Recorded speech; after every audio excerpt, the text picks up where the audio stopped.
તો બાળકો આપણે કયા ચેપ્ટર તરફ આવ્યા અને કયું ચેપ્ટર આપણે ફિનિશ કરી દીધું?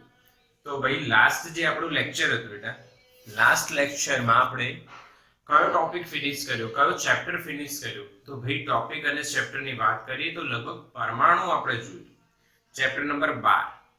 હવે પરમાણુ છે એના વિશેની ઇન્ફોર્મેશન આપણે ક્લિયરલી બધી મેળવી લીધી, જેમાં તમને ખબર છે વૈજ્ઞાનિકોના પ્રયોગો જ અને વૈજ્ઞાનિકો વિશે જ માહિતી મેળવવાની હતી.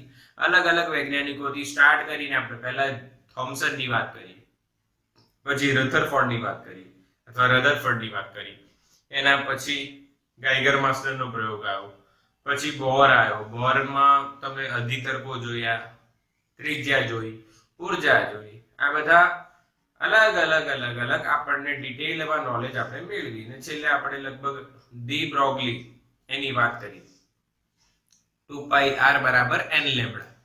જો યાદ હોય તો, નહીં તો તૈયાર કરવું, રિવિઝન કરવું, કેમ કે ખાસું લાંબુ આપણે અઠવાડિયાનું દિવાળી વેકેશન આપણે ભોગવી લીધું છે.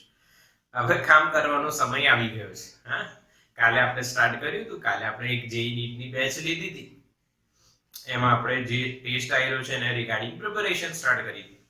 બટ આજથી આપણે રેગ્યુલર જે બોર્ડના આપણા ખાલી 2 ચેપ્ટર રહી ગયા છે એ પૂરા કરવા તરફ આપણે સ્ટાર્ટ કરીએ છીએ. તો ચેપ્ટર નંબર બેટા આપણો આજનો રહેશે 13. ઓકે, અને આનું નામ છે ન્યુક્લિયસ.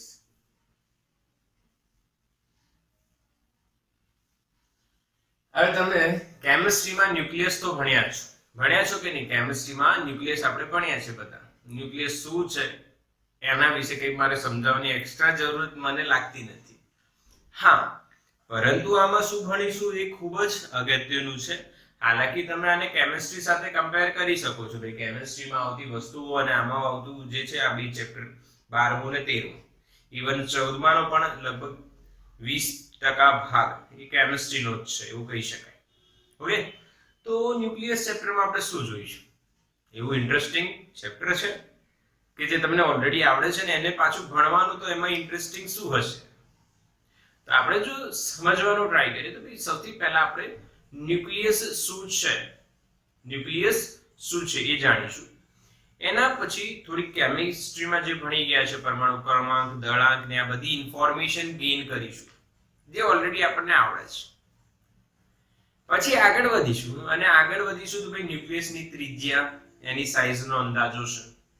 પછી દળ અને ઉર્જા એટલે આઇન્સ્ટાઈનનું સમીકરણ E બરાબર ડેલ્ટા mc², હા, એની ચર્ચા કરીશું. બંધન ઉર્જાની માહિતી મેળવીશું. આગળ જઈશું પછી ન્યુક્લિયર સંલયન, હા ખબર છે ને, ન્યુક્લિયર સંલયન અને વિખંડન એવી પ્રક્રિયાઓની વાત કરીશું. પછી આલ્ફા, બીટા, ગામા, વિકિરણ તમે ભણ્યા છે કેમિસ્ટ્રીમાં, એને જોઈશું. અને છેલ્લે લગભગ ન્યુક્લિયર રિએક્ટર અને તાપ ન્યુક્લિયર સંલયન એવી વાતો કરીને આ ચેપ્ટરને પૂરું કરીશું. ઇન શોર્ટ તમે આ ચેપ્ટરમાં ન્યુક્લિયસની ઇન્ફોર્મેશન મેળવ્યા પછી કેમિસ્ટ્રીમાં ભણી ગયેલા અલગ અલગ પોઈન્ટ્સ છે એમને ડિટેલમાં કવર કરીશું. ઓકે, તો એકદમ સિમ્પલ ચેપ્ટર છે બેટા, બહુ જ ઈઝી, અને રોકડા માર્ક તમારા બોર્ડ, ગુજકેટ, નીટ અને જેઈ માં આવે એવું તમે માની શકો છો. એકદમ ઈઝીલી તમે માર્ક્સ ગેઇન કરી શકો બેટા. ક્લિયર? સમજાઈ વાત? હા, અમુક જ સૂત્રો તમારે તૈયાર કરવાનું, કન્સેપ્ટ બિલકુલ કોપી કરેલું છે એવું કહી શકો છો. કેમિસ્ટ્રીમાં કોપી ઇન ધ સેમ ભાઈ સેમ જ રહેવાનું છે ને, જે તમે કેમિસ્ટ્રીમાં ભણ્યા છો એ જ આમાં રહેશે. અલગ થોડી થશે, કન્સેપ્ટ ચેન્જ થતા નથી. ન્યુક્લિયસનો જે કન્સેપ્ટ તમે કેમિસ્ટ્રીમાં ભણ્યા છો સેમ કન્સેપ્ટ ફિઝિક્સમાં હશે, અને જો બીજે ક્યાંક આવતો હોય તો એ બી સેમ જ રહેશે. તો ચલો સ્ટાર્ટ કરીએ. સૌથી પહેલા આનું ઇન્ટ્રોડક્શન લઈએ. ઇન્ટ્રોડક્શન, ન્યુક્લિયસ નું ઇન્ટ્રોડક્શન શું હોઈ શકે? તો તમને બેઝિક થી ખબર છે બેટા, ન્યુક્લિયસ વિશે બધાને બેઝિક થી ખબર છે કે ભાઈ ન્યુક્લિયસ એટલે શું, એવું તમને પૂછવામાં આવે તો તમે શું કહી શકો? તો ભાઈ પરમાણુનું કેન્દ્ર કહેવાય. ભાઈ માની લો બેટા આ પરમાણુ છે, આ પરમાણુ છે. હવે તમે આનું કમ્પેરિઝન કોઈ બી નેચર સાથે સંકળાયેલી વસ્તુ સાથે બી કરી શકો. જેમ કે તમે આનું કમ્પેરિઝન કરો સફરજન સાથે. કોની સાથે? સફરજન. કોઈ બી વસ્તુ સાથે કરી શકે. આપણે એક એક્ઝામ્પલ લીધું સફરજન. હવે સફરજનમાં તમે અંદર જશો તો તમને અંદરથી શું જોવા મળે? બોલો. સફરજનની અંદર સૌથી અંદર શું રહેલું હોય? બોલો. શું હોય સફરજનની અંદર? એકદમ અંદર બીજ હોય, સીડ્સ હોય. હા કે ના? સફરજનના બિયા નીકળે અંદર. હા, તો પરમાણુ સફરજન જેવું વિચારીએ તો અહીંયા અંદર એનું કેન્દ્ર હોય. આ કેન્દ્રને તપાસ કરવામાં આવી તો આ કેન્દ્રમાં બે વસ્તુ જોવા મળી: ધન વીજભાર અને મોટા ભાગનું દળ. એટલે 99.9% જેટલું જે માસ છે કેન્દ્રમાં, અને ધન વીજભાર ક્યાંથી જોવા મળ્યું? તો ભાઈ આલ્ફા કણનો જે પ્રકીર્ણનનો પ્રયોગ છે એનાથી નક્કી થયું કે કેન્દ્રમાં કયો વીજભાર છે? ધન વીજભાર. તો ભાઈ આ જે કેન્દ્ર છે એ દળદાર છે અને એમાં મોટા ભાગનું નહીં, બધો જ ધન વીજભાર કેન્દ્રિત થયેલું છે. દળદાર એટલે બધો જ દળ છે. તો એને શું નામ આપવામાં આવ્યું? ન્યુક્લિયસ. આ કેન્દ્રને શું કહેવામાં આવ્યું બેટા? ન્યુક્લિયસ. ખબર પડી વાત? હા કે ના? પરમાણુનું કેન્દ્ર જે ખૂબ જ દળદાર અને બધો જ ધન વીજભાર ધરાવે છે તેને આપણે ન્યુક્લિયસ કહીએ છીએ. સિમ્પલ. કોઈ ડાઉટ નહીં. એક કેન્દ્ર છે, એ કેન્દ્રની અંદર મોટા ભાગનું દળ અને ધન વીજભાર આવેલું છે. એ કેન્દ્રને ન્યુક્લિયસ કહેવામાં આવે છે. ચલો હવે વાત આગળ વધારીએ. તો જ્યારે તમે કોઈ વસ્તુ ભણ્યા તો તમારા મનમાં એની સાઈઝ વિશે ક્વેશ્ચન આવે. Yes or no? સાઈઝ વિશે ક્વેશ્ચન આવે. તો બેટા તમે ભણ્યા છો પરમાણુની સાઈઝ અથવા ત્રિજ્યા. તમે કહો તો ભાઈ પરમાણુની ત્રિજ્યા અથવા સાઈઝ જે તમે કહો, ત્રિજ્યા કહી લો કે ત્રિજ્યાની વાત કરી રહ્યા છે પરમાણુ, અને પછી આપણે ન્યુક્લિયસ. 10 ની કેટલી ઘાત આવે માઈનસમાં? ચલો બોલો, મેસેજ કરો.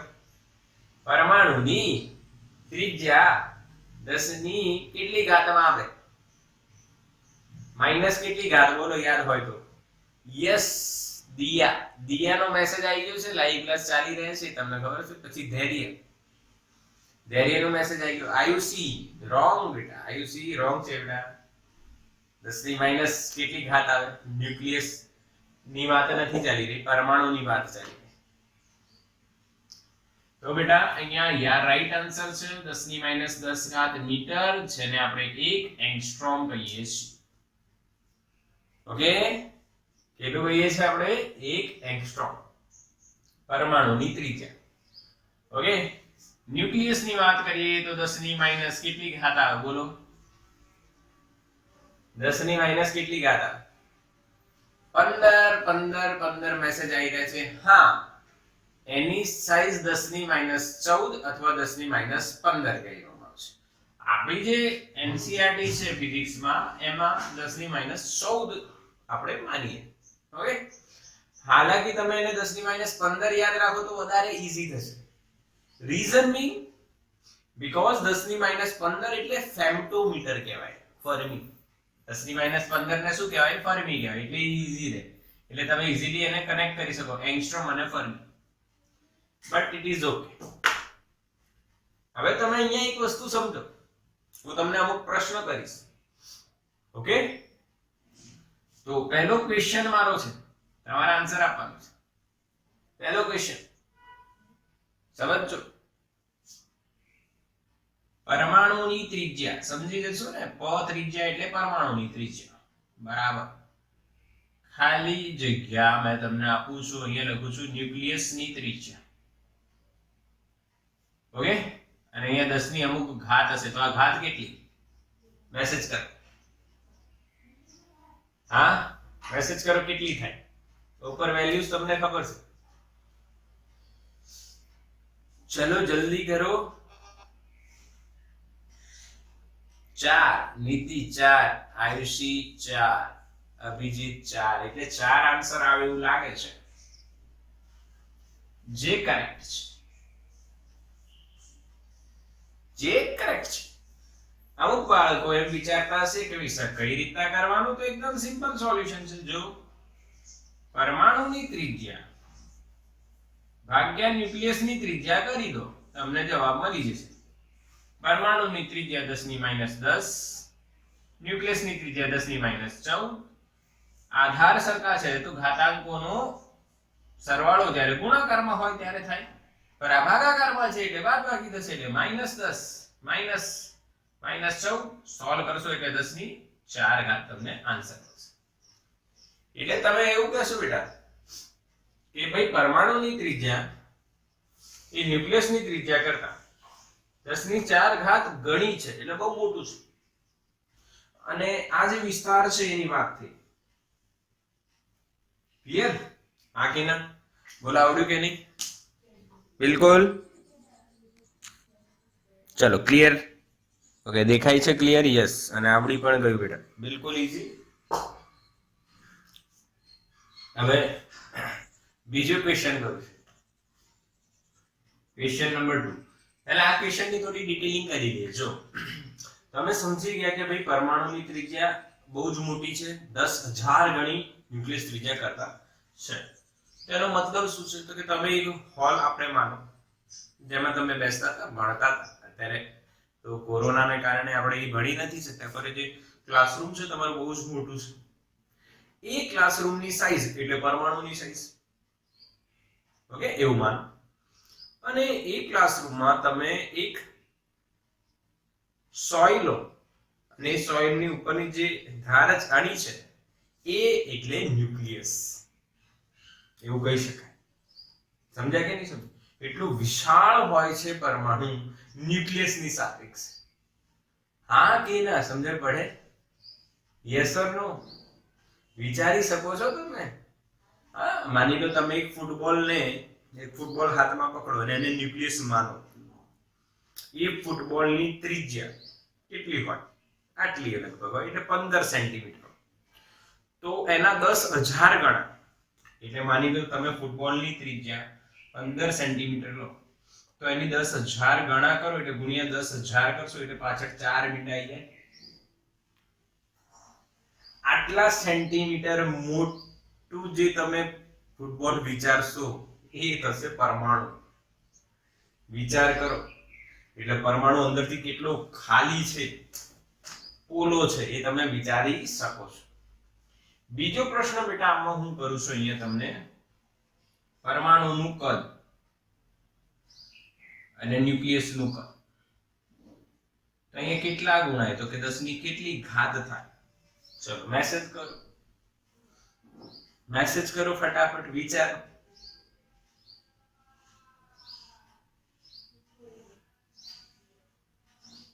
અઘરું છે નહીં આવડે એવું છે વિચારો આવડે અઘરું નથી સરળ છે ખાલી વિચારવાનું છે આની ત્રિજ્યા તમને ખબર હોય r1 આની r2 તો બંનેના કદ તમને ખબર પડી જાય અને અહીંયા ગુણોત્તર લેવાનો છે પરમાણુનું કદ ભાગ્યા ન્યુક્લિયસનું કદ 10 ની 12 ઘાત યસ પ્લસ 12 ઘાત એક આન્સર આવ્યો આયુસી નો -12 પર +12 આવ્યો કેમ જો કઈ રીતના સોલ્વ કઈ રીતના કરે એકદમ સિમ્પલ છે જો તમને ખબર હોય તો કદ બરાબર 4/3 પાઈ r ઘન કહીએ આને આપણે ગોળા જેવું માનીએ તો ગોળાનું કદ આ જ હોય ને ગોળાના કદનું સૂત્ર તો આ જ છે 4/3 પાઈ r નો ઘન હવે ગુણોત્તર લેશો પરમાણુનું કદ છેદમાં ન્યુક્લિયસનું કદ તો તમારે શું થશે જો પરમાણુનું કદ છેદમાં ન્યુક્લિયસનું કદ 4/3 પાઈ પરમાણુની ત્રિજ્યા 10 ની -10 એનો ઘન એવું થાય ને છેદમાં 4/3 પાઈ 10 ની માઈનસ 14 અને એનો ઘન આ કટ થઈ ગયું। હવે તમે એક બીજો લોજિક વિચારી શકો કે 10 ની 4 ઘાતનો ઘન થયો કેમ આનોય ઘન છે અને આનોય ઘન છે તો આ બંનેને સોલ્વ કર્યા પછી એનો ઘન કરો તો વાત એક જ છે તો 10 ની માઈનસ 10 ભાગ્યા 10 ની માઈનસ 14 એટલે 10 ની 4 ઉપર આવી ગયું એનો ઘન એટલે 4 કરી 12 ઘાતની ઘાતનો ગુણાકાર થાય એ ખબર હોવી જોઈએ પાછું 4 ચોક 16 ચોક 64 4 ચોક 4 નો ઘન કરી દે અને 10 ની 64 ના 10 ની 12 બોલો ક્લિયર છે બેટા ઇન્ફોર્મેશન હા કે ના આનો સ્ક્રીનશોટ લઈ લો ફટાફટ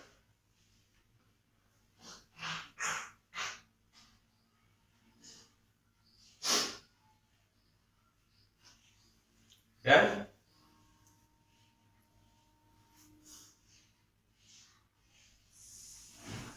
ઓકે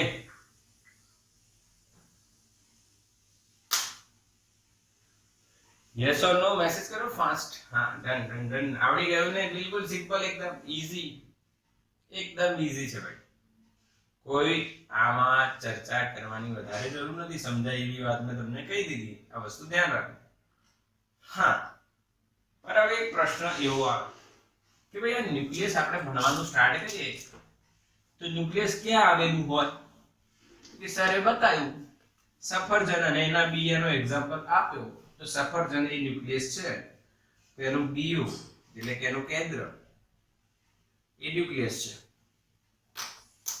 એવું આપણે જાણીએ એનો મતલબ શું થયો જો તમારી સામે એક પદાર્થ છે એને તમે ઝૂમ કરો તો એ સરખા કણોનો બનેલો દેખાય એ હજુ ઝૂમ કરો તો એ સરખા કણો પરમાણુ કહેવાય એ પરમાણુ તમને દેખાય હજુ ઝૂમ કરો તો તમે પરમાણુની અંદર જાઓ તમને ન્યુક્લિયસ દેખાય આટલું આપણે જોયું હવે હજુ ઝૂમ કરશો તો ન્યુક્લિયસની અંદર તમે જશો સમજી રહ્યા છો આ કે ના એક પદાર્થ છે માની લો કે આ પેન છે આને તમે ઝૂમ કરો છો ઝૂમ કરો તો એની અંદર એન્ટર થઈ ગયા માની લો એની અંદર જાઓ છો તો અંદર તમને દેખાશે સરખા કણો દેખાશે એ સરખા કણોને આપણે પરમાણુ અથવા અણુ તમે કહીશો અણુને તમે ઝૂમ કરો તો પરમાણુ દેખાય પરમાણુને ઝૂમ કરો તો ન્યુક્લિયસ દેખાય તો ન્યુક્લિયસને ઝૂમ કરો તો અંદર શું દેખાય એવો પ્રશ્ન થાય ને તો જે ભાઈ ન્યુક્લિયસ છે એની અંદર શું છે એવો પ્રશ્ન થાય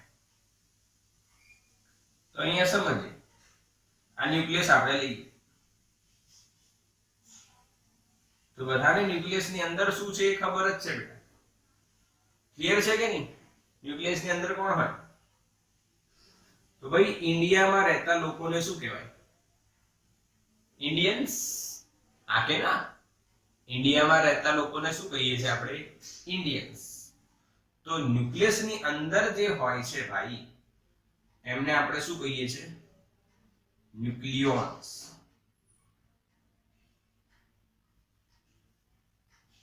શું કહેવાય ન્યુક્લિયોન્સ તો તમે ન્યુક્લિય લખીને ઓન્સ લખી શકો છો મેં સાથે લખી નાખ્યું ન્યુક્લિયોન્સ શું કહેવાય બેટા ન્યુક્લિયોન્સ હવે ન્યુક્લિયોન્સ એટલે શું ભાઈ તો ન્યુક્લિયોન્સમાં બે સૂક્ષ્મ કણોનો સમાવેશ થાય છે જેમાં પ્રોટોન અને ન્યુટ્રોન આવે છે યસ એટલે આની અંદર પ્રોટોન તમને જોવા મળે અને ન્યુટ્રોન જોવા મળે અંદર અચ્છા પ્રોટોન નો વીજભાર ખબર છે તમને તો કે +E અને ન્યુટ્રોન વીજભાર રહિત છે ન્યુટ્રોન એ વીજભાર રહિત છે પ્રોટોન નો વીજભાર +E ઓકે આની આસપાસ કક્ષાઓમાં કોણ ભ્રમણ કરતું હોય છે ઇલેક્ટ્રોન એનો વીજભાર -E હોય પણ ન્યુક્લિયસ ચેપ્ટર ની વાત ચાલી રહી છે એટલે આપણે ન્યુક્લિયસ પર ફોકસ કરીએ તો ન્યુક્લિયસ ની અંદર કોણ હોઈ શકે પ્રોટોન અને ન્યુટ્રોન સમજ્યા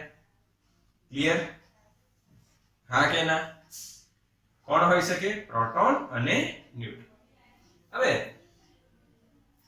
તમે કેમિસ્ટ્રીમાં ભણ્યા છો જો આ એક તત્વ છે ભાઈ x અહીંયા z અને અહીંયા e આપણે લખતા ભણ્યા છો જોયું છે હા જોયું છે કે નહીં જોયું 1H1 example 2He4 આવું તો આવડે ને? યસ. એમાં ઝેડ ને શું કહેવાય? તો ઝેડ ને કહેવાય બેટા પરમાણુ ક્રમાંક અને એ ને કહેવાય પરમાણુ દળાંક. ક્લિયર? ઝેડ ને કહેવાય પરમાણુ ક્રમાંક, એ ને કહેવાય પરમાણુ દળાંક. બધાને ખબર છે, કેમિસ્ટ્રીમાં ભણી ગયા છો, કોઈ નવી વાત કરતા નથી. હા, પરમાણુ ક્રમાંકને તમે એવું પણ કહી શકો છો ભાઈ પ્રોટોનની સંખ્યા અથવા ન્યુટ્રોનની સંખ્યા. એવું કહેવાય કે ઇલેક્ટ્રોનની સંખ્યા? ઇલેક્ટ્રોનની સંખ્યા. યસ. ન્યુટ્રોનની ના કહેવાય, પ્રોટોનની સંખ્યા અને ઇલેક્ટ્રોનની સંખ્યા કહેવાય. હા કેલા? ક્લિયર? તો પ્રશ્ન એવો, ન્યુટ્રોનની સંખ્યા એટલે કેટલું ભાઈ? તો કે જે બેટા a લખવામાં આવે છે, a જે લખ્યું છે એને કહેવાય n+z. n એટલે ન્યુટ્રોન ક્રમાંક અથવા ન્યુટ્રોનની સંખ્યા, એવું બી તમે કહી શકો. એટલે પરમાણુનું લગભગ 99.9% દળ કેન્દ્રમાં કેન્દ્રિત હોય, જેને ન્યુક્લિયસ કહેવાય. અને ન્યુક્લિયસની અંદર કોણ હોય? પ્રોટોન અને ન્યુટ્રોન. તો પ્રોટોન અને ન્યુટ્રોનના જે દળો છે એમનો સરવાળો એટલે પરમાણુનું દળ લગભગ 99.9%. એટલે ન્યુટ્રોનની સંખ્યા અને પ્રોટોનની સંખ્યા નો સરવાળો તમે કરશો તો તમને શું મળશે? પરમાણુ દળ. આ તો આવડે જ છે ને બેટા? એક એક્ઝામ્પલ જોઈ લે સિમ્પલ, એનાથી તમને અને મને બંનેને ખાતરી થઈ જાય કે આપણને ખબર છે. જો મેં લખ્યું 2He4 તો તમારે મને આમાં Z કહેવાનું, A કહેવાનું અને N કહેવાનું. બોલો Z કેટલો? બહુ જ ડિફિકલ્ટ ક્વેશ્ચન છે. આવડશે કે નહીં? હા, બહુ જ ડિફિકલ્ટ. Z કેટલું? તો ઉપર દેખાય છે ભાઈ, Z ની જગ્યાએ પર અહીંયા બગડો છે. થોડો બગડો ગુજરાતીમાં લખ. યસ. A કેટલું છે? A ની જગ્યાએ અહીંયા કેટલા છે બેટા? 4 છે. હવે પ્રશ્ન આવે n કેટલું? તો અહીંયા જો ભાઈ n બરાબર તમારે શોધવું હોય તો a માઈનસ શું કર દો? z કર દો. ભાઈ a minus z 4 minus 2 a minus z એટલે 4 માઈનસ 2 એટલે જવાબ કેટલો આવશે બેટા? 2. આનાથી શું સાબિત થાય કે ભાઈ હિલિયમ જે છે, હિલિયમ તત્વ જે આપણે વાત કરીએ, હિલિયમમાં 2 ન્યુટ્રોન છે ન્યુક્લિયસની અંદર અને 2 પ્રોટોન છે. આખો એ જ રીતના આપણે બીજી વાત કરીએ, બોરોનની વાત કરીએ. 5 10 એવું મેં લખ્યું બોરોન 5 10 બરાબર. તો તમે Z, A અને N નક્કી કરી શકો ફટાફટ. એકદમ સિમ્પલ લોજિક છે યાર. Z કેટલું છે ભાઈ? તો કે 5. A કેટલો છે? તો ભાઈ 10 અને N એટલે 10 - 5 એટલે 5 હોય. કાઢીએ ના? યસ ઓર નો? ખબર પડે? હવે તમે એમ જોશો અહીંયા Z અને N ની સંખ્યા સરખી મળતી જાય છે, પરંતુ જ્યારે તમે આગળ વાત કરતા જાઓ ભારે તત્વોની, જેમ તત્વ ભારે તત્વો, જેમ કે એક તમને કોમન યાદ હોય એવું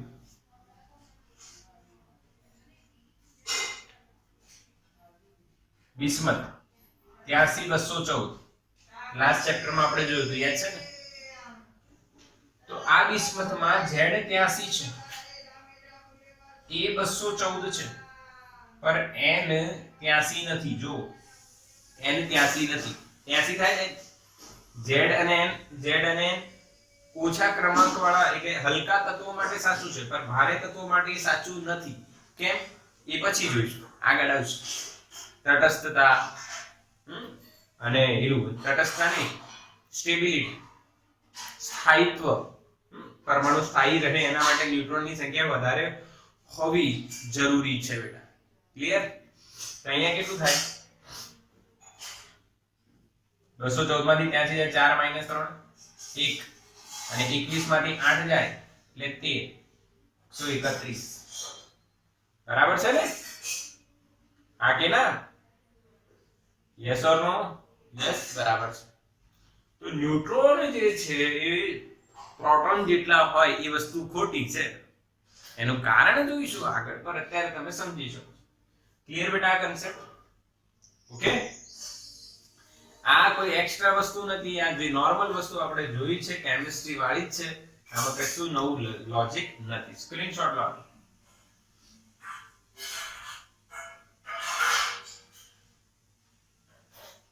સ્ક્રીનશોટ લો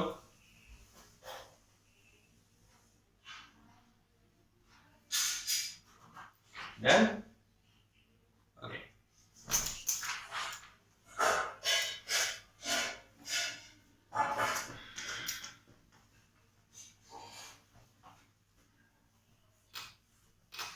હવે નેક્સ્ટ ટોપિક શું છે ભાઈ અંદર જો તો કે ભાઈ નેક્સ્ટ ટોપિકમાં આપણે ચેપ્ટર ને સ્ટાર્ટ કરીએ તો પરમાણુ દળો એવો ટોપિક છે અને ન્યુક્લિયસ નું બંધારણ હા કે ને શું છે ટોપિક નું નામ પરમાણુ દળો અને ન્યુક્લિયસ નું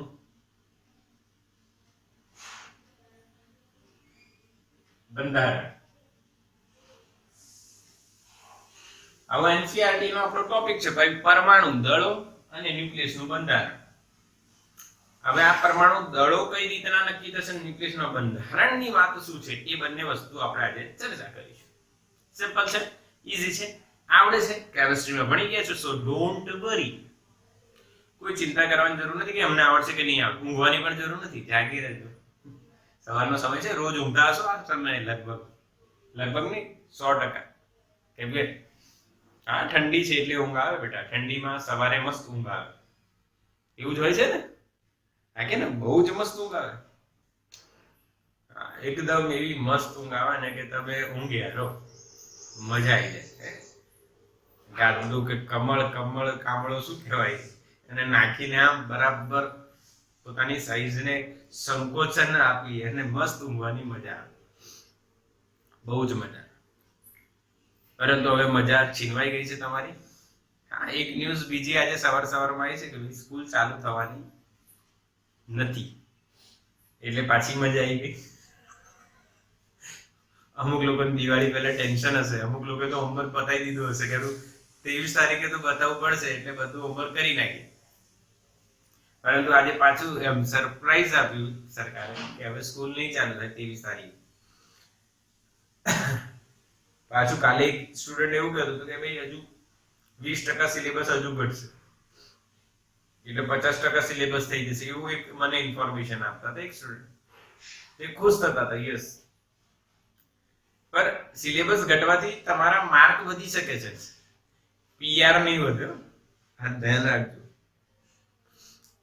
એનો મતલબ કે ભાઈ તમારે જો તમારું જે રિઝલ્ટ છે બેટર કરવું હોય ને તો એના માટે મહેનત તો કરવી પડશે ભલે સિલેબસ ઓછું થયું કેમ કે જો સિલેબસ ઓછું થયું તો 100% સિલેબસમાં જે બાળકો મહેનત કરીને 1 થી 100 1 થી 1000 રેન્કમાં આવવાના હતા એ લોકો તો એ પ્રમાણે મહેનત કરી જ રહ્યા છે ને હવે 50% સિલેબસ થઈ જશે તો એમની મહેનત તો એ જ રહેશે તો એમનું રેન્ક જળવાઈ રહેશે અને એમના માર્ક્સ વધી જશે જેમ કે આ વર્ષની નીટમાં થયું છે ગયા વર્ષે કે 2-3 વર્ષ પહેલાની વાત કરું કે જેના 416 હતા માર્ક્સ એનો જે રેન્ક હતો એની જગ્યાએ 500 પ્લસ વાળા માર્કના પણ રેન્ક સેમ અથવા એના કરતા વધારે રેન્ક છે 1000 લાખોમાં જાય છે જ્યારે એનું 60,000 ની આસપાસ હતું એક સ્ટુડન્ટ મને આ કમ્પેરિઝન કહેતો એટલે આ વસ્તુ ખાસ નોંધ કરવી તમારે બધાએ કે ભાઈ સિલેબસ ઓછો થઈ જશે તો તમારી મહેનત ઓછી થશે એનો મતલબ શું ખબર છે કે તમે જેટલા 100% સિલેબસમાં જે તમારું સ્થાન હતું ને એ જ 50% સિલેબસમાં રહેશે પણ જો તમારે તમારા સ્થાનને ઉપર લઈ જવું પડશે તો મહેનત કરવી પડશે હા 50% સિલેબસ છે એટલે ઓછી વસ્તુ છે તમારી જોડે પણ તૈયાર તો એને બરાબર તમારી લેવલે કરવી પડશે તો જ તમારું જે રેન્કમાં સ્થાન છે ઇમ્પ્રૂવ થશે એટલે ધ્યાન રાખજો ખબર પડે કે નહીં હું શું કહું છું? હા કે ના? એટલે મહેનત તો બાળકો એટલી જ કરશે ને ભાઈ, હોશિયાર બાળકો છે. જેમ કે આપણા ક્લાસમાં બી ઘણા બધા હોશિયાર બાળકો છે. અમુક બાળકો કદાચ આળસી થઈ ગયા હોય, પણ અમુક જેનો ગોલ નક્કી હોય છે એ લોકો તો તૈયારી એવી જબરદસ્ત કરી રહ્યા છે ને ભાઈ, કે જો 50% સિલેબસ એ નીટ લેવાશે ને તે એમના 700 પ્લસ માર્ક હશે. હવે માની લો ગોધરા લેવલે તમારા 700 પ્લસ માર્ક જતા હોય, તે 700 પ્લસ માર્કની વેલ્યુ ઓછી થઈ જશે. જેમ કે આજે તમે રૂપિયાની વેલ્યુ જેમ ઘટી રહી છે એ વાત થઈ ગયા. એટલે જેમ નીટનો સિલેબસ ઓછો અને ક્વેશ્ચન્સ એક સિમ્પલ પૂછાતા ગયા તો એનું જે વેલ્યુ છે એ ડિક્રીઝ થઈ જશે એના માર્ક્સની. એમ પછી થોડા વર્ષ જો આવું 2-4 વર્ષ કન્ટિન્યુ રહે તો થોડા વર્ષો પછી નીટમાં કેટલા માર્ક આવ્યા? તો કે 600. ક્યાં મળ્યું? અરે યાર, સેલ્ફ ફાઇનાન્સમાં મળી જાય, સેલ્ફ ફાઇનાન્સમાં મળ્યું એવું થશે. 600 એ સેલ્ફ ફાઇનાન્સ મળશે એવું થઈ જશે. એટલે આવું થવાનું નથી. જો કે ભગવાન બધું સારું કરવાનું છે, પરંતુ તમારે મહેનત ચાલુ રાખજો. આનો સ્ટાર્ટ કરીએ. મજાની સાથે સિમ્પલ ટોપિક છે પરમાણુ દળો અને ન્યુક્લિયસનું બંધારણ. દળ બહુ ઇમ્પોર્ટન્ટ વસ્તુ છે. દિવાળી આવી છે એટલે પરમાણુને હટાવી દઈને આપણા દળની વાત કરી તો આપણા દળમાં પણ ફેરફાર થઈ ગયો છે. નાસ્તો કર્યો છે, આ છે તે છે, આળસથી ભરેલા છે. બિલકુલ દળોની ચર્ચા આપણે કરવાના છે. પરમાણુનું દળ વાત કરીએ ભાઈ, તો પરમાણુનું દળ કિલોગ્રામમાં મપાય? વિચારો. હા કે ના? મપાય? મપાય સર, મપાય. કેમ ના મપાય? કોઈ બી દળ હોય કિલોગ્રામમાં મપાય, પરંતુ એની વેલ્યુ બહુ નાની મળે. એની વેલ્યુ બહુ નાની મળે. જેમ કે આપણે સોનીને ત્યાં કોઈ ઘરેણું ખરીદવા જતા હોય, મમ્મી સાથે ગયા હોય, વાઈફ સાથે તો નહીં ગયા ભાઈ, હું ગયો છું, તમે નહીં ગયા, બટ મમ્મી સાથે ગયા હોય સોનીને ત્યાં, તો કદાચ નાકની જે ચૂક આવે, નાકમાં પહેરતા હોય ને એટલે છોકરીઓને તો ખબર જ, એનું તમે વજન કરો ને તો એ મિલીગ્રામમાં આવે. બહુ મિલીગ્રામમાં, લોકો મિલીગ્રામ આપણને, પણ એ જ વસ્તુ કિલોગ્રામમાં બોલે તો 0.00002 કિલોગ્રામ. આવું કોઈ ના બોલે, એને મિલીગ્રામમાં લેવામાં આવે. હા કે ના? જેમ કે તોલામાં હોય 1 તોલો એટલે 10 ગ્રામ, પણ એ ખાસું મિલીગ્રામમાં બહુ નાનું હોય સાઈઝ.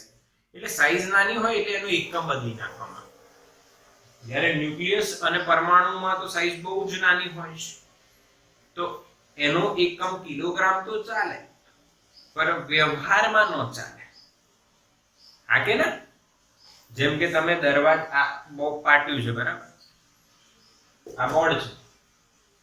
હા, આ બોર્ડ ની જે લંબાઈ પહોળાઈ છે એ મીટરમાં ગણાય, પરંતુ જે વ્યવહારમાં છે આને ફીટમાં કહેવાય. આ ભાઈ 4x3 નું બોર્ડ છે, એટલે 4 ફૂટ આમ છે ને 3 ફીટ આમ છે, એટલે 12 સ્ક્વેર ફીટ છે. કેટલું કહેવાય ને? 12 સ્ક્વેર ફીટ છે. એટલે એ જ રીતના પરમાણુનું દળ કિલોગ્રામમાં તો મપાય, પણ વ્યવહારમાં એ અયોગ્ય કહેવાય. એટલે વૈજ્ઞાનિકોએ એ યોગ્ય રીતના બોલાય અને વપરાય એના માટે એનો એક બીજો એકમ જે બનાવ્યો છે એને EMU કહેવાય, એટોમિક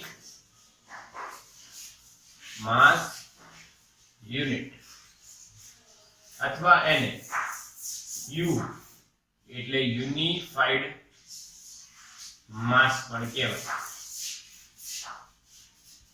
ખબર પડે? હા કે ના? Yes or no? Atomic mass unit અથવા યુનિફાઈડ માસ. હવે આ યુનિફાઈડ માસ કેટલું રાખવું? જેમ કે તમને એવું કહે કે ભાઈ મીટર કેટલું રાખવું, 1 મીટર કેટલું, તો તમને ખબર છે 100 સેન્ટીમીટર. પર એક લંબાઈ એવી યોગ્ય લંબાઈ તો હશે ને કે જેને આપણે 1 મીટર કહીશું. એ લંબાઈ ક્યાં હોય? તો ફિઝિકલ લેબોરેટરી હોય દેશની, હા, અને વર્લ્ડની. જેમ કે અમેરિકામાં હશે વર્લ્ડની એક, અને ઇન્ડિયામાં છે પોતાની એક લેબોરેટરી. એમાં 1 કિલોગ્રામ એટલે આટલું, આટલા દળને 1 કિલોગ્રામ કેવું, આટલી લંબાઈને 1 મીટર કેવું. હા, પછી ત્યાં એટોમિક ક્લોક પણ હોય, જે સમયનું નિયમન કરતી હોય, એટલે આવી જ રીતના અલગ અલગ હોય. એ જ રીતના એટોમિક માસ યુનિટ એટલે શું એ જોઈએ બેટા. ઓકે, તો બેટા ક્લિયર દેખાય છે તમને? અચ્છા, તો એએમયુ ની ચર્ચા કરી દઈએ. તો એએમયુ શું છે બેટા? એટોમિક માસ યુનિટ અથવા યુ એને યુનિફાઈડ માસ પણ કહેવાય છે. હવે છે શું? તો મેં તમને પહેલા બતાવ્યું કે ભાઈ સોનાનું જે તમે દળ કરાવો સોનીની દુકાને કિલોગ્રામમાં હોઈ શકે, પરંતુ એ શેમાં આપે તમને? મિલીગ્રામમાં. શેમાં આપે? મિલીગ્રામમાં આપે. અને પછી મિલીગ્રામમાં આપ્યા પછી ઘણીવાર તોલામાં પણ આપે, પણ તોલાને આપણે સાઈડ પર રાખીએ. ગ્રામમાં નહીં, એ મિલીગ્રામમાં હોય. હવે સોનાનું વજન કે દળ જે આપણે માપીએ છીએ એ મિલીગ્રામમાં કેમ હોય છે? કેમ કે એની સાઈઝ બહુ નાની હોય છે, એનું વજન બહુ ઓછું હોય છે. કિલોગ્રામ એ પ્રેક્ટિકલ એકમ ન કહેવાય, કેમ કે બહુ નાનું બોલવું પડે. તો માની લો કે તમે 5 મિલીગ્રામની કોઈ વસ્તુ કરાવી સોનીની અંદર, પરંતુ એ જ વસ્તુ સોની કિલોમાં બોલે તો શું લખાય? 0.05 કિલો. એટલે આ બોલવું થોડું અયોગ્ય લાગે. 0.005 કિલો એટલે 5 મિલીગ્રામ એ પ્રેક્ટિકલ એકમ બનાવો. એ જ રીતના ન્યુક્લિયસ અથવા પરમાણુનું દળ જે વાત કરવાના છે આપણે, એ પણ બહુ સાઈઝ નાની તો એનું દળ બી બહુ ઓછું. તો કિલોગ્રામ એ પ્રેક્ટિકલ એકમ ન કહી શકાય, એમ બહુ નાનું બોલવું પડે. 0.00000000000 લગભગ 27 0 આ જો પ્રોટોનનું તમે વાત કરો છો, પ્રોટોનની વાત કરો તો 26 0 આવે. 26 પછી 1 6 6 0 5 3 9 કિલો બહુ અયોગ્ય થઈ જાય. એટલે પ્રેક્ટિકલી એને એક એએમયુ કહેવામાં આવ્યું અને આ નવો એકમ બનાવવાનો. તો સિમ્પલ આપણે સમજીએ તો એએમયુ કેવું કોને? એક એએમયુ કોઈ પ્રમાણિત તો હોવું છે ને. જેમ કે મેં તમને કીધું કે ભાઈ કિલોગ્રામ, 1 કિલોગ્રામ કોને કહેવાય? તો આપણી ફિઝિક્સની જે લેબોરેટરી હોય, નેશનલ લેબોરેટરી હોય, એમાં અમુક દળ મૂકેલું હોય. આ દળ એટલે 1 કિલો કહેવાય. પછી એની કમ્પેરિઝનમાં બધા દળોની કેલ્ક્યુલેશન આખા દેશમાં ચાલતી હોય. ઓકે, તો અહીંયા પણ એક એએમયુ એ જ રીતના વ્યાખ્યાયિત કરવામાં આવ્યું. અનુત્તેજિત C12 પરમાણુનું દળ લેવાનું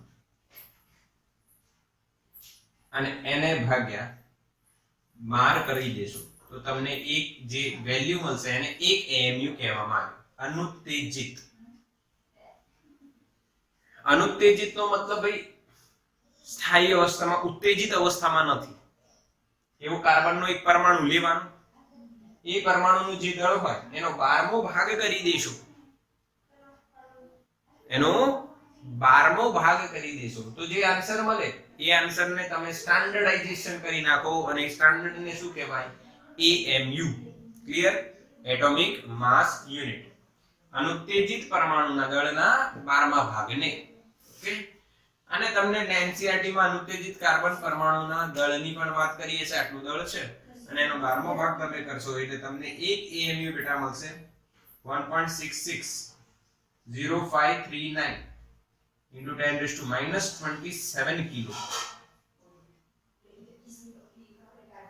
ઓકે, પરંતુ તમે એપ્રોક્સિમેટલી આને યાદ રાખશો 1.66 into 10⁻⁻27 કિલો.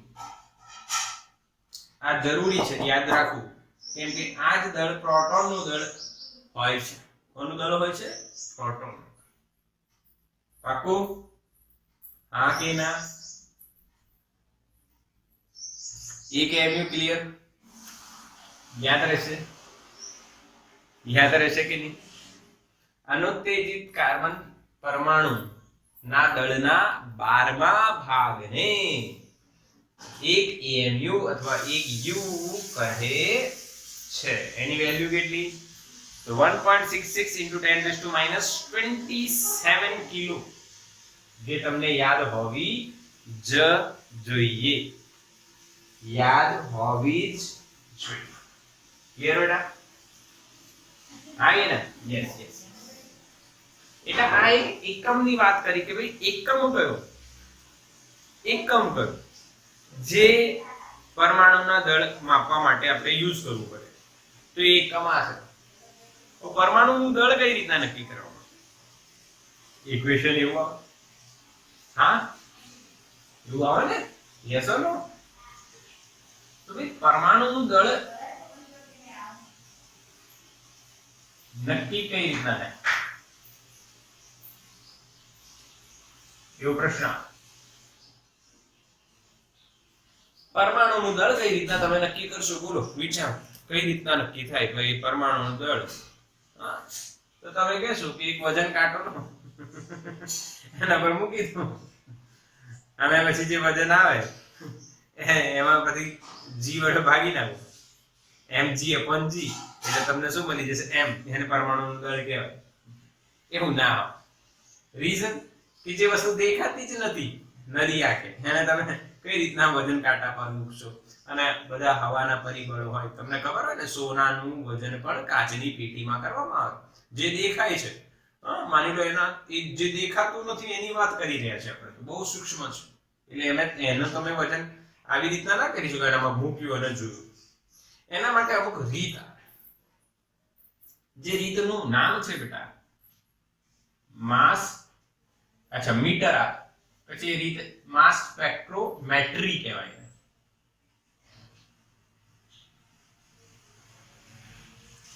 માસ સ્પેક્ટ્રોમીટર અને જે રીત છે એને માસ સ્પેક્ટ્રોમેટ્રી કહેવાય. હા, કેલોરીમેટ્રી 11માં ભણ્યા હતા યાદ?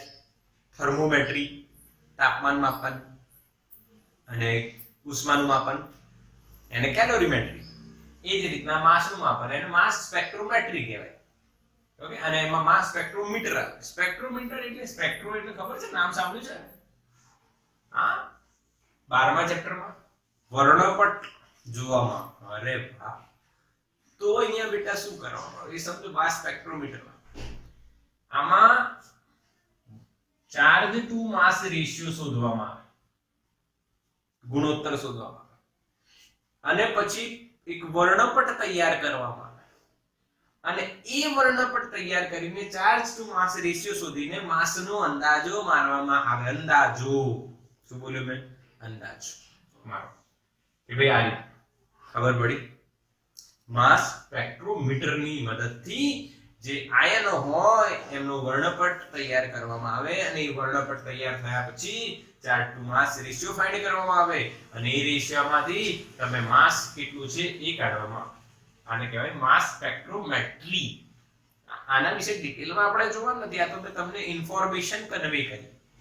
ઓકે, ક્લિયર છે? હા કે ના? Yes or no? યસ, બિલકુલ ક્લિયર. હવે એક બીજી વાત કરીએ બેટા. બીજી વાત કે ભાઈ સમસ્થાનિકો શું છે? આની જ વાત ચાલી રહી છે, આ યુઝ થશે સમસ્થાનિકો. આઇસોટોપ્સ. આ ગ્રીક કયો લેટર કયો શબ્દ છે ભૈયા? ગ્રીક. ગ્રીકમાં આઇસોટોપ્સ છે, એનો અર્થ શું થાય રિયાલિટીમાં? સેમ પ્લેસ, સમાન સ્થાને આવતા. આઇસોટોપ્સ એટલે કે જેમનું સ્થાન સમાન હોય એમને આઇસોટોપ્સ કહેવાય ગ્રીક ભાષામાં. ઓકે, તમે ભણ્યા છો કેમિસ્ટ્રીમાં સમસ્થાનિકો? Yes or no? યસ, બધા ભણ્યા છે. સમસ્થાનિકો એટલે શું? તો સીધો હિસાબ, z સમાન એ જુદા જુદા, એને આપણે શું કહીએ? આઇસોટોપ. જેમના z સમાન હોય પરંતુ એ શું હોય? જુદા. પરમાણુ દળાંક જુદા, પરમાણુ ક્રમાંક સમાન, એને આપણે આઇસોટોપ્સ કહીએ છીએ. જે સેમ પ્લેસ, એટલે જે તમે આવર્ત કોષ્ટક ભણ્યા છો એમાં z પ્રમાણે આવર્ત કોષ્ટક બનેલો છે, એનો મતલબ જેનો z સરખો એટલે સરખા સ્થાને આવતા હોય એમને એકબીજાના આઇસોટોપ્સ અથવા એમને આઇસોટોપ્સ કહેવાય. એક એક્ઝામ્પલ આપીએ તો હાઇડ્રોજન 1h1 1h2 1h3, આમના નામ બી તમને ખબર હશે. હાઇડ્રોજન, ડ્યુટેરિયમ, ટ્રિટિયમ, નામ તો સાંભળ્યા છે ને. બીજું એક્ઝામ્પલ બોરોન ની વાત કરીએ, 5 10. ક્લિયર છે બેટા? Yes or no? Yes yes yes yes, બિલકુલ ક્લિયર. બોરોન નો 5 10 5 11, એ રીતના અલગ અલગ અલગ અલગ સમસ્થાનિકો હોય અને આવું હોય. હવે તમે એમ કહેશો કે સર તમે પરમાણુનું દળ ભણાવતા પહેલા સમસ્થાનિકમાં કેમ એન્ટ્રી મારી? એવું થાય ને આ કે તો તમે હાઇડ્રોજન પરમાણુ લો તો એ હાઇડ્રોજન પરમાણુ ની અંદર અલગ અલગ સમસ્થાનિકો હોઈ શકે, તેનું જે દળ નક્કી કરવાનું હોય તેમાં જુદા જુદા સમસ્થાનિકોનું કંઈક પ્રમાણ હોઈ શકે. સમજો મારી વાત. એક મસ્ત એક્ઝામ્પલ આપું છું, તમે સમજશો. જો માની લો એક પરમાણુ છે, એ બે સમસ્થાનિકથી બને.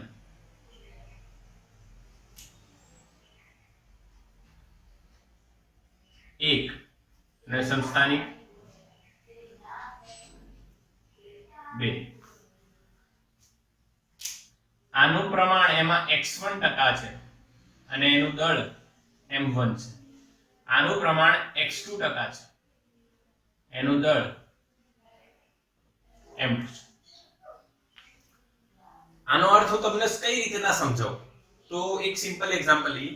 આપણે સોનીની વાત કરી તો તમને સોનીની વાતમાં લઈએ તો આપણે તમને ખબર હોય કે પ્યોર સોનું ના હોય તો મિક્સ હોય થોડું. માની લો સોનું અને કઈ ધાતુ મિક્સ હોય મને ખ્યાલ નથી, પણ માની લો કોપર મિક્સ છે માની લો, અથવા સોનાના જ અલગ અલગ પ્રકારો છે. પ્યોર સોનું હોય 100%, પાછું 80% હોય, તે મિક્સ હોય માની લો. તો પ્યોર સોનું આટલા ટકા આટલો દળ છે અને થોડુંક ઓછું પ્યોર સોનું આટલા ટકા ને આટલું દળ છે, અને બંનેને ભેગા કરીને એક બનાવ્યું તો એનું કુલ દળ આટલું છે. સમજ્યા કે નહીં સમજ્યા? જેમ કે બોરોન નો બે સમસ્થાનિક છે, 5 10 અને 5 11. તો 5 10 x1% છે અને એનું દળ m1 છે, અને 5 11 x2% છે, એનું દળ m2 છે. યસ ઓર નો? તો પરમાણુનું દળ બેટા બરાબર m1 દળના કેટલા ટકા બેટા? x1% વત્તા m2 દળના x2%. એટલે સોલ્વ કરો તો તમને મળશે m1 x1 m2 x2 ટકાને મૂલ્યમાં ફેરવવું હોય તો ભાગ્ય કેટલા કરવો પડે? 100. આને કહેવાય પરમાણુના દળનું સૂત્ર. Yes or no? ક્લિયર છે કે નહીં? હા કે ના? આવડ્યું કે? બિલકુલ પાકો? યસ બિલકુલ પાકો, બિલકુલ પાકો. m1 x1 m2 x2 upon 100. અચ્છા, ઘણા લોકો એવો પ્રશ્ન કરશે, સર 3 સમસ્થાનિક હોય તો બોલો શું થાય? 3 સમસ્થાનિક હોય તો શું થાય? m1 x1 m2 x2 m3 x3 upon 100. ત્રીજો સમસ્થાનિક હોય તો એના x3% અને m3 દળ. બોલો આવડ્યું કે નહીં? હા કે ના બેટા? આનો સ્ક્રીનશોટ લો અને આપણે એક એક્ઝામ્પલ જે NCERT માં આપેલું છે એ જ ચર્ચા કરીશું કે ભાઈ એનો દળ કઈ રીતના આટલું આવ્યું હશે. ઓકે, સ્ક્રીનશોટ લો આનું. ચલો ચલો ચલો જલ્દી. ડન ને? Okay okay done. આપણે આમાં વાત કરીશું બેટા એક એક્ઝામ્પલ તરીકે પરમાણુના દળમાં ક્લોરીન. બધાને યાદ હોય. કેમ યાદ હોય ખબર છે? કોણ યાદ હોય? ક્લોરીન. ક્લોરીન કેમ યાદ હોય બેટા? કેમ કે એનું જે દળ છે થોડું ઓકવર્ડ હોય છે. 35.5 પર એક્ચ્યુઅલી માં 35.46 અથવા 47 યુ આટલું હોય છે ક્લોરીન પરમાણુનું દળ. યાદ છે ને? એક અપવાદ એવું તમને ટીચર જે આપણા હશે કેમિસ્ટ્રીના એમને કીધું હશે કે ક્લોરીન એક અપવાદ છે જેનું દળ 35.47 અથવા 35.5 યુ છે. Yes or no? Yes yes yes yes. તો બેટા ક્લોરીનના બે સમસ્થાનિકો છે, સમસ્થાનિક 1 અને સમસ્થાનિક 2. કેટલા? બે. પહેલાના 34.98 યુ દળ છે એટલે કે m1, અને બીજાનું દળ છે m2 36.98 યુ. આનું પ્રમાણ લગભગ 75 4% છે.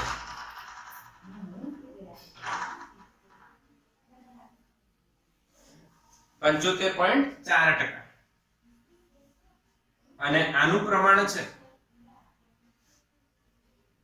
24.6%. બરાબર છે ને? જોઈ લેજો બેટા. આના જો કઈ રીતના મેં યાદ રાખ્યું છે, આમાંથી 100 બાદ કરી દીધા, 100 માંથી આ બાદ કરી દીધો એટલે જવાબ આવી જશે.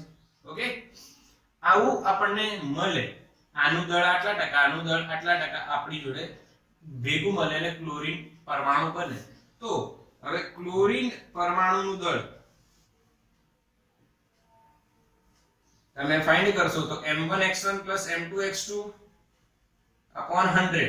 સૂત્ર એનું એ જ, એ સૂત્ર લગાવવાનું.